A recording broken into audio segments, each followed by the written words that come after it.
6차시 다차원 변수 요약과 집계 시간인데요. 이번에는 연속형 변수들 간의 관련성을 어떤 방식으로 특성을 요약하고 우리가 시각적으로 근거 있는 데이터를 뽑아낼 수 있는지에 대해서 살펴보도록 하겠습니다.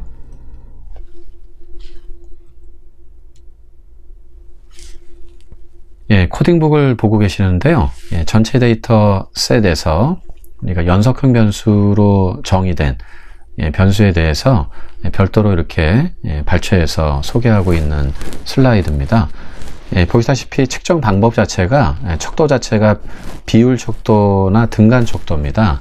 그러니까 이 제한적인 보기 항목 중에 하나를 이렇게 선정하는 명목형이라든가 서열형 척도가 아니고 보통 이렇게 괄호 안에 어떤 임의의 정수라든가 실수 같은 것들을 이렇게 소수점이 있는 데이터를 마이너스 무한대에서부터 플러스 무한대까지 쓸 수 있는 경우 우리가 보통 이제 비율 척도라고 보통 얘기하고요.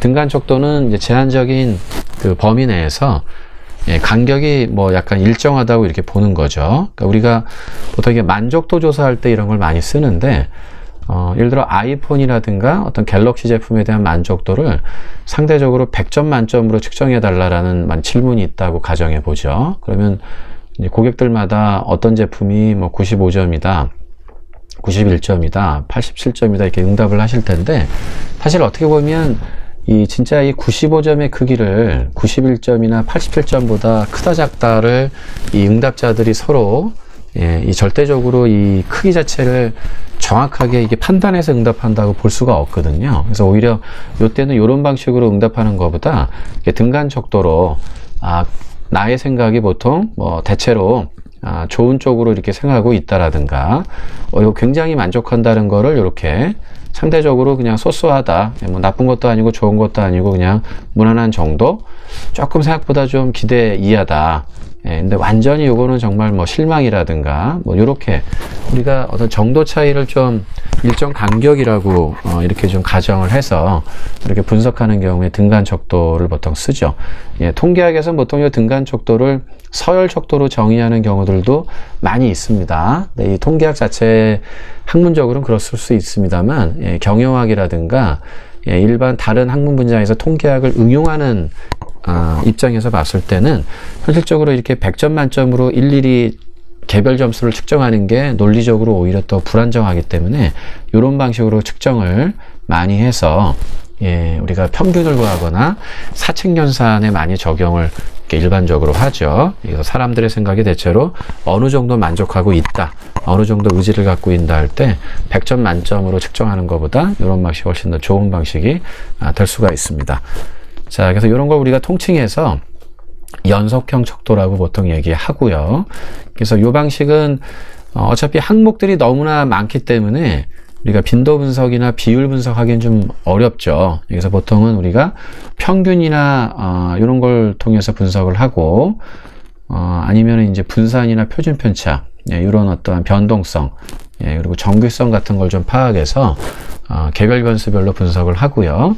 또 두 변수 간에 한쪽 변수의 데이터가 증가하거나 감소하는 추이가 있을 때 다른 변수도 방향성 면에서 같은 방향인지 다른 방향인지 그런 걸 우리가 좀 분석하는 걸 상관성이라고 보통 얘기하고요. 마찬가지로 한쪽 변수가 시간적 논리적으로 원인 변수다, 먼저 발생했다, 영향을 미친다 이렇게 이제 판단이 되고 그에 따라 다른 쪽 변수가 그 영향을 받아서 변화되는 것 같다라는 어떤 논리 이런 게 좀 설득이 된다면 그걸 우리가 인과관계로 이렇게 좀 이해할 수가 있죠. 자, 구체적으로 몇몇 변수를 좀 선정해서 상관성, 더 나아가 우리가 인과성 여부도 한번 파악을 해보도록 하죠.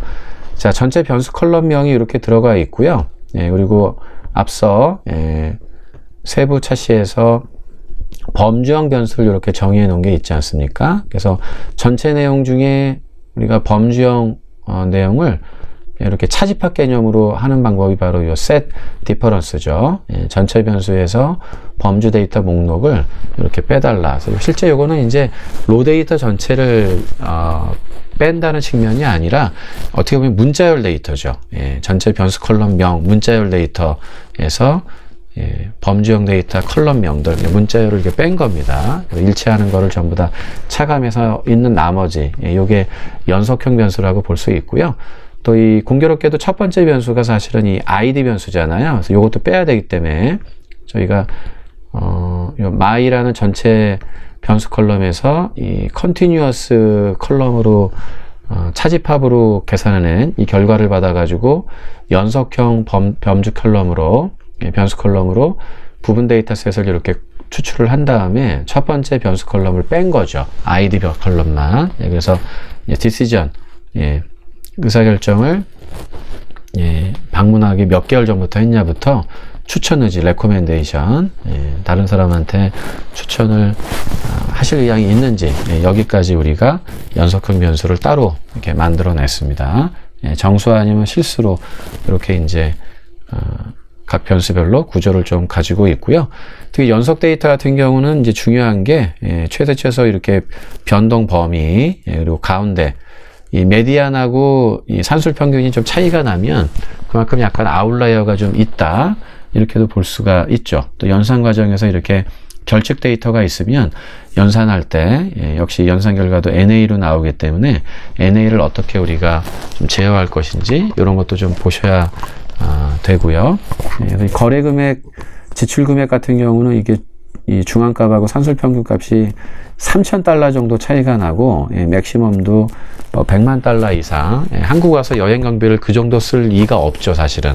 그래서 체제 목적으로 아마 오신 분들이 이런 경우를 썼을까 싶기도 하고요. 아니면 이렇게 측정했을 때 얼마 정도 쓰셨어요 하고 이렇게 측정했을 때 괄호 안에 지나치게 이렇게 공을 하나 좀 잘못 붙일 수도 있기 때문에 이런 건 이상치로 간주해서 나중에 전처리 시간에 제어하는 그런 시간도 가져보도록 할 예정입니다. 자, 그러면 이 등간 척도 변수를 먼저 좀 선정을 해보죠. 그래서 이 방문의 이미지하고요, 재방문 의지를 한번 보겠습니다. 통상적으로 이 방문해서 이런저런 액티비티라든가 한국의 여행 서비스 같은 걸 느껴봐서 방문 후에 이미지가 좀 좋아지면 그만큼 좀 다시 오고 싶다, 아니면 다른 사람한테 추천해주고 싶다, 이런 이제 관계가 있을 걸로 예상하는데, 그런 걸 하나의 상관성, 더 나아가 방문의 이미지가 먼저 영향을 좀 미쳐서 재방문 의지라든가 다른 사람한테 추천할 수가 있기 때문에 우리가 인과관계로도 볼 수도 있을 것 같습니다. 두 개 변수의 내용을 좀 이렇게 보고 계시고요. 애프터 이미지, 리비짓 의향, 요거를 좀 따로 보셨고, 기술 통계 관련해서 사이크 패키지에 describe 기능 함수에 넣어서 내용을 보고 계십니다.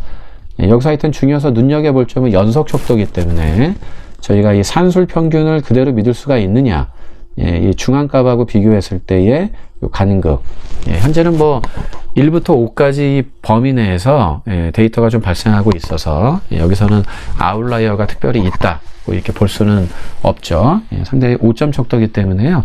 우리 비짓도 마찬가지로요. 산술 평균은 만족도가 4.24, 중앙값이 4점이라고 응답한 사람이 정 가운데에 좀 많이 있다, 이거죠. 그래서 아무래도 4.5점이 많이 좀 쏠려 있어서 스큐니스가 이런 모양인 것 같습니다. 마이너스이기 때문에 이제 왼쪽 거리 분포 3점, 4.5점이면 이쪽에 많이 이제 분포가 되어 있는 이런 구조로 생각되고요.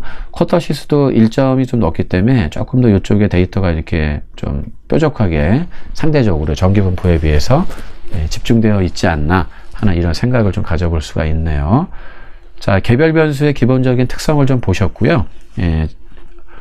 지금 이제 그 세부 차시의 초점은 두 변수 간의 이제 관계 분석이기 때문에 방문 이미지에 따른 재방문 의지가 어떻게 좀 관련성이 있는지를 같이 좀 보도록 하겠습니다. 흔히 이제 그 두 변수 간의 관계를 볼 때는 공분산 분석하고 상관 분석을 보통 보게 되는데, 이 둘 다 어쨌든 그 평균을 기준으로 개별 변수마다 평균이 있지 않습니까? 또 개별 변수의 세부 데이터마다 평균하고의 약간씩 차이가 있겠죠. 그걸 이제 서로 곱해준 데이터가 공분산이고요. 두 변수 간의 데이터를 곱했을 때 이 방향성 자체가 이제 플러스가 나오면 같은 방향으로 좀 변한다. 그러니까 방문 이미지가 약간 증가되는 응답자일수록 재방문 의지도 높다. 이렇게 좀 해석할 수가 있고, 요게 만약에 이제 숫자가 좀 작게 이렇게 나오거나 이렇게 되면은 또는 이제 마이너스 이런 숫자가 나오게 되면 반대 방향으로 그게 이제 발생할 수가 있겠죠. 네, 그래서 요거는 이제 크기는 사실 두 변수 간의 그 차이를 곱하는 거기 때문에 크기 자체는 특별히 뭐 이렇게 상대적인 비교하기가 좀 어려운데 일단 방향성 정도를 우리가 좀 볼 수 있다고 이해하시면 될 것 같고요. 상관관계는 이제 방향성도 볼 수 있지만 크기도 0에서 0을 기준으로 마이너스 1에서 플러스 1 사이로 이렇게 범위를 이렇게 표준화했기 때문에 공분산보다는 상관성을 보시는 게 훨씬 더 좋습니다. 그래서 이런 숫자들이 그때그때 상대적으로 되게 증폭돼서 몇백 단위, 몇천 단위로 나올 수가 있어요. 그러면 이제 그 공분산, 같이, 두 개 변수가 같이 움직이는 분산량의 크기를 좀 지칭하는 건데, 그래서 이 어떤 변수 간의 결합이 됐을 때 관련성이 크다. 또 다른 변수하고 결합이 됐을 때 관련성이 크다를 비교하기가 좀 어렵습니다. 근데 이 상관관계는 마이너스 1에서 플러스 1 사이로 이 표준화해서 양적인 크기를 비교해 주기 때문에 두 변수 간의 그 관련성, 연속 변수 간의 관련성을 비교하기가 상대적으로 좀 용이하죠. 그래서 이 코릴레이션 함수, 공분사는 베리언스 함수를 가지고 작업을 한 거고요. 그래서 요 애프터 이미지에 따라서 재방문 의지가 있는지 이런 순서대로 집어넣으시면 됩니다. 그래서 한 0.45 정도로 이렇게 나왔고요. 그래서 이걸 연속 척도로, 이 등간 척도잖아요. 방문 이미지도 1부터 5점 척도, 재방문 의지도 1점부터 5점까지의 척도로 이렇게 측정을 했기 때문에, 만약 그거를 사칙연산이 적용이 불가능한 서열 척도로 보겠다 그러면, 스피어만이라는 학자가 만드는, 이런 서열형 척도에 맞는 공식이 좀 보정돼서 들어가 있는 이 옵션으로 이제 계산하시면 되겠고요. 그냥 이 5점 척도 자체를 이 양적인 크기가 있는 연속 척도로 본다면 피어슨이라는 학자가 만든 상관관계 공식이 들어가 있는 그 옵션을 써서 계산을 하면 되죠. 그래서 내용 자체가 0.45 정도 이렇게 좀 나왔습니다. 통상적으로 상관성은 마이너스 1에서 플러스 1 사이인데 플러스 마이너스 보통 한 0.4 이상 정도 나와야 두 변수 간에 어느 정도 개연성 있는 관계 패턴이 있다. 이렇게 좀 볼 수 있고요. 요게 뭐 0.6이나 0.78, 0.9 이렇게 올라가면 올라갈수록 한쪽 변수가 뭐 3점에서 4점, 5점 이렇게 이제 올라가면 그에 따라 다른 쪽 변수도 3.4점, 5점 이렇게 그 크기로 증가하는 경향이 있다. 이렇게 볼 수가 있죠. 플러스 0.45, 0.44가 나왔기 때문에 같은 방향으로 이렇게 관련성을 있다. 이렇게 볼 수가 있겠네요. 실제 이제 그래프로 그 내용을 좀 확인해 보시면은요, 플롯 함수에 이렇게 좀 내용을 보시면 됩니다. 그래서 애프터 이미지에 따라 연속 변수 간의 산점도를 그리는 작업이기 때문에 재방문 의지, 리비짓 변수의 관련성을 이런 방식으로 우리가 입력하실 수도 있죠. 그래서 이 두 개 변수가 이 CNT라는 서브셋에 있는 변수이기 때문에 거기서 갖다가 이렇게 써라 이거죠. 원래는 우리가 이 CNT 달러, AF 이미지 데이터하고 콤마 하신 다음에 역시 CNT라는 서브셋에서 달러 부분 데이터 리비짓 이런 식으로 원래는 이제 입력을 해야 되죠. 괄호 안에. 그래서 요게 X축, Y축 이렇게 이제 하면 오른쪽에 있는 그 산점도를 만나실 수가 있겠는데요. 요 방식은 이 포뮬러 방식입니다. 그래서 흔히 이렇게 틸드라는 물결 모양의 기호, 이걸 이제 틸드라고 보통 이제 읽는데, 물결 모양의 기호에 요때는 오히려 이 오른쪽에 있는 게 독립변수예요. 그 다음에 여기가 이렇게 수식을 한다고 보시면 됩니다. 왼쪽에 있는 게 종속변수의 역할을 많이 하죠. 그래서 우리가 콤마 기호로 이렇게 독립변수, 콤마, 종속변수 이런 구조로 입력하셔도 되고요. 이 기능함수에 따라 분석, 통계나 머신러닝, 딥러닝 함수에 따라 이 물결 모양으로 아래서 어떤 이제 관계식을 입력해서 분석을 이제 요청하게 되는데, 콤마 방식은 이렇게 독립변수 먼저 쓰시고 종속변수, 그리고 tilde라는 기호를 쓰시면 독립변수를 오른쪽에, 종속변수를 먼저 왼쪽 앞쪽에 쓰셔야 됩니다. 그래서 이 방식이 이렇게 좀 독립변수, 종속변수가 바뀐 이유가 보통 우리가 수학에서 y equal ax 플러스 b라는 이런 식으로 정리를 많이 하죠. 그래서 이 목표로 하는 종속변수, 결과변수를 먼저 놓고 그 옆에 이런저런 이제 독립변수 수치들을 붙여 나가기 때문에 이 tilde 기호에서는 이런 방식으로 수식이 나온다 이렇게 보시면 되겠습니다. 그래서 이 방식을 쓰면 이렇게 데이터를 따로 둘 수가 있어가지고 달러 리비짓, 달러 AF 이미지라고 이렇게 굳이 달러 표시 같은 걸 하지 않아서 편하죠. 산점도가 지금 나와 있어서 점이 찍혔을 거고요. 여기 가이드라인을 그린 거죠. 그래서 가이드라인을 그리게 되면 이 X축의 이 방문의 이미지가 점점점 커지거나 작아질 때 Y축에 있는 재방문 의지도 점점점 커지는지 작아지는지를 이렇게 일종의 추세선, 선형 관계를 의미하는 X의 움직임에 따라 Y도 변화하는 특성을 우리가 대각선이 나오면 그런 패턴이 있다고 볼 수가 있죠. 대체로 여기 1번, 2번일 때는 Y축의 값이 4번대에 머물고 있지 않아요? 그리고 이제 이게 최대치이기 때문에 대부분의 데이터가 여기서 발생한다고 볼 수 있죠. 또 2번 같은 경우도 5번까지 발생하는 경우도 있습니다만 대부분의 데이터가 한 3점대 정도 이런 법인에서 비중 있게 확률적으로 이렇게 발생하고 있기 때문에 이런 추세선이 만들어지는 겁니다. 그래서 3점일 때도 주로 요 정도 구간, 4점일 때도 주로 요 정도 구간에서 비중 있게 데이터가 많이 들어가 있다. 그래서 이런 추세선을 이렇게 이어서 만든 원리라고 보시면 되죠.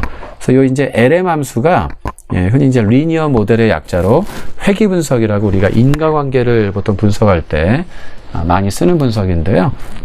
요 방문의 이미지가 재방문 의지에 영향을 미쳤는지를 이런 관계로 볼 때 그 관계를 추세선을 얘를 이용해서 이제 그림을 그렸다 이렇게 보시면 됩니다. 추세선의 색깔, 라인의 어떠한 굵기, 그다음에 라인의 타입 이렇게 이제 번호를 좀 바꾸시면 다양한 스타일로 보실 수가 있고요. 그다음에 이 라인스라는 함수를 쓰시면은 이 LM 함수는 보통 전체 데이터를 다 넣어서 Y축의 전체 데이터의 패턴을 좀 분석을 하게 되는데, 이 라인스 함수 안에 이 로이스라는 일종의 이제 지역 회계, 로컬이라는 뜻의 약자인데요. L이, 그러니까 이 데이터 자체를 약간 끊어가지고 이 구간에서의 X축의 변화와 Y축의 변화를 좀 잘라서 보고요. 이 구간 동안의 X축의 변화와 Y축의 변화를 좀 잘라서 그림을 좀 그린다는 거죠.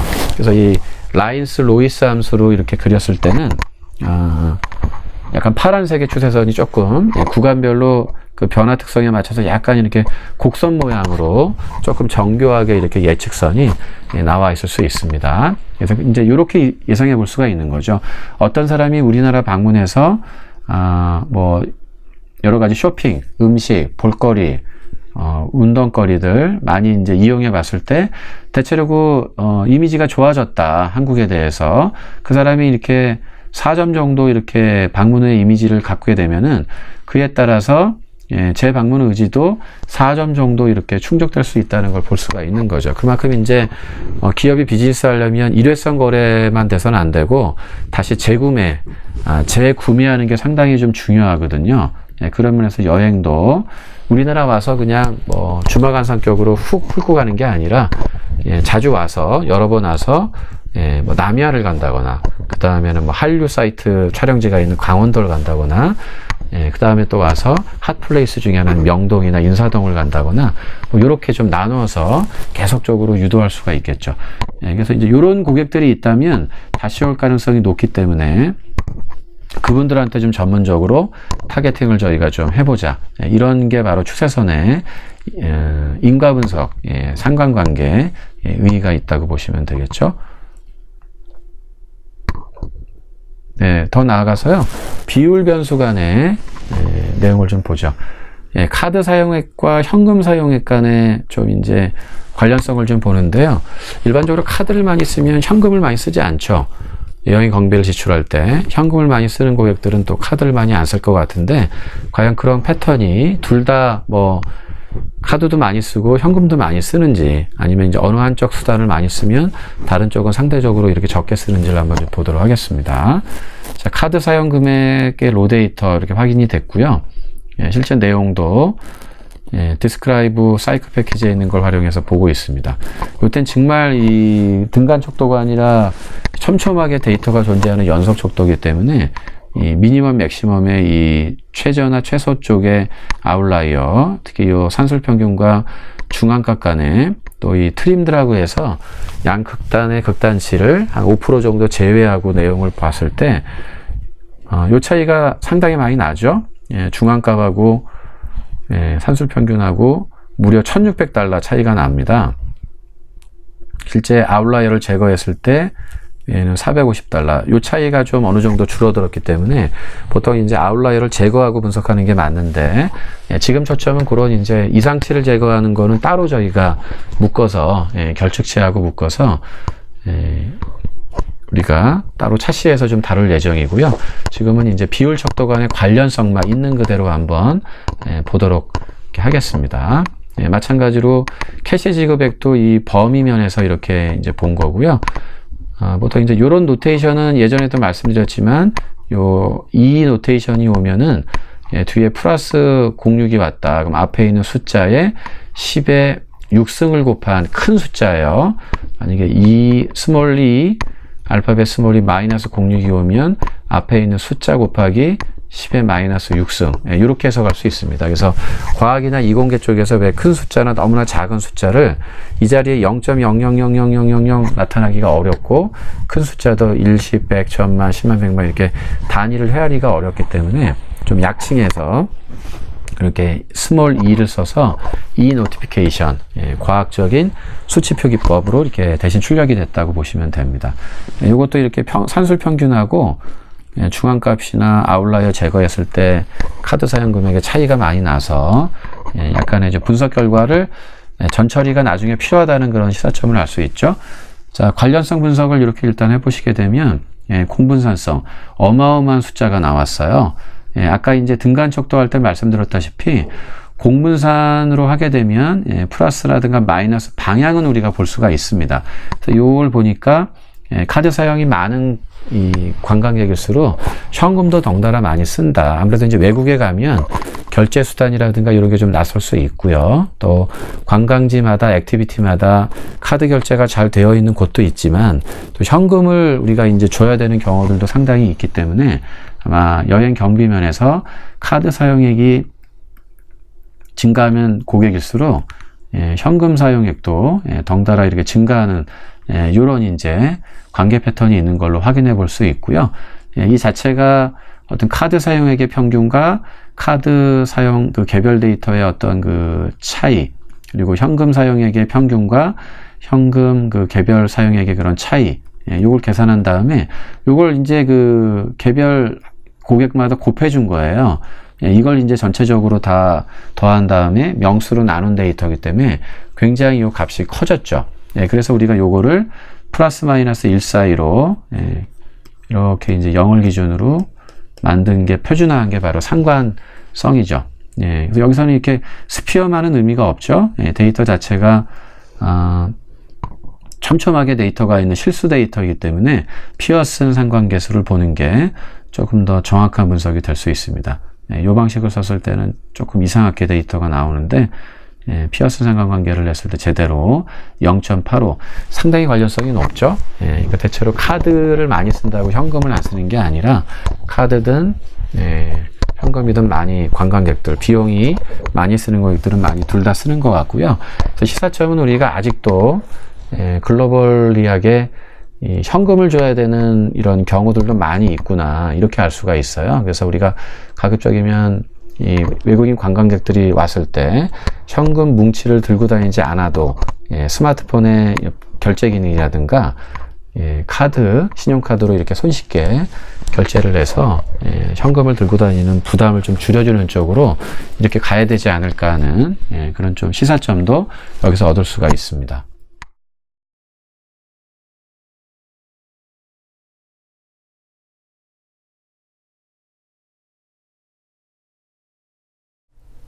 네, 그 다음에 그 시각화 관련해서 지지플로2라는 패키지를 좀 소개해 드립니다. 예, 지금까지는 우리가 차시별로 아래에 있는 내장 패키지인 그래픽스라는 패키지 안에 플롯이라는 아주 범용적으로 많이 사용하는 요 함수를 가지고 우리가 이런저런 그림을 다양하게 그려봤고요. 예, 또 플롯에 좀 이런저런 좀 옵션이 붙어 있는 바플롯이라든가 박스플롯, 이런 걸 우리가 살펴봤었는데, 이 ggplot2라는 패키지가 출력 결과에서 보시다시피 조금 그래프가 이쁩니다. 예, 어떤 폰트라든가 가로 세로 어떤 구조라든가 비율 이런 것들이 훨씬 더 가독성 있게 표시가 될 수 있고요. 더 나아가서 이렇게 웹 브라우저상에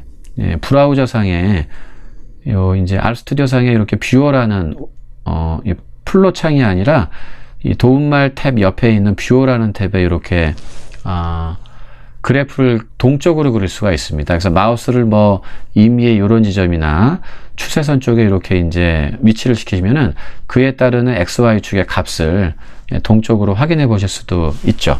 살펴보도록 하죠. 그래서 이 ggplot2가 그래머 오브 그래픽스라고 해서 R에서 좀 강력한 시각화 전용 패키지다, 이렇게 보시면 되겠고요. 자, 기능 함수는 ggplot2가 아니라 ggplot이에요. 그래서 여기 안에 이렇게 요 데이터 안에 데이터는 CNT 연속형 서브셋을 쓰겠다는 얘기고, 그 중에 이제 꾸며줄 구체적인 데이터 변수 컬럼이 X축에는 요 변수, Y축에는 캐시 변수를 가지고 뿌려달라, 이런 뜻이고요. 그 내용에 대해서 이제 플러스 기호로 이러이러한 효과를 계속 추가해 나갈 수가 있습니다. 또 ggplot2 이 코드를 보시면 이 더하기가 뒤쪽에 계속 이어져서 나오는데, 이러한 이제 서브셋의 이러한 X축, Y축 변수에 대해서 더하기 어떤 기능을 계속 뒤에 추가해서 나가는 그런 구조죠. 그래서 그 기하학적인 지오메트릭 그 옵션 중에 점을 찍어달라는 얘기죠. 그래서 점을 나름대로 이렇게 좀 찍었다고 보시면 되고요.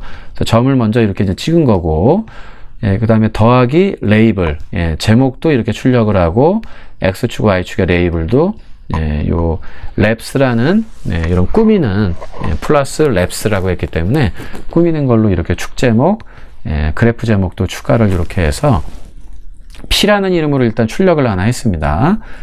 그리고 이제 그 P에 들어있는 내용에 한 가지 이 기하학적인 기능을 더 추가한 거죠. geom_under와 스무스라고 해서 스무스라는 요 이제 ggplot 함수를 추가하면 지금 보고 계시는 대로 파란색의 추세선이 만들어져요. 그래서 훨씬 더 약간 좀 부드럽게 주어진 데이터 요 구간에서는 요런 패턴으로, 그 다음 요 범위를 좀 벗어나는 쪽에 카드 사용 금액 구간에서는 조금 더 기울기가 가파라진다, 상대적으로. 이렇게 좀 볼 수가 있겠네요. 이렇게 보셨고, 플로틀리라는 요 이제 또 최근에 또 동적인 그래프가 기능이 탑재된 또 패키지가 나와서 많이 활용되고 있는데, 요걸 사용을 하시면, 그래서 위쪽에 이 ggplot으로 어떤 그림을 만들었잖아요. 요거를 ggplotly라는 요 기능 함수에 넣으시면 됩니다. 그러면 이 별도 RStudio의 요 브라우저 창인데, 일종의 인터넷 그 익스플로러, 크롬 같은 그 인터넷 사이트 접속하는 것처럼 웹페이지처럼 열리는 겁니다. 그래서 동적으로 마우스를 위치시키시면 그 내용도 볼 수 있고요. 메뉴를 적절하게 여러분들이 좀 활용을 좀 하시면은 클릭할 때마다 어떤 부가적인 정보가 다이나믹하게 이렇게 뜨는 그런 구조 속에서 내용을 살펴보실 수가 있습니다.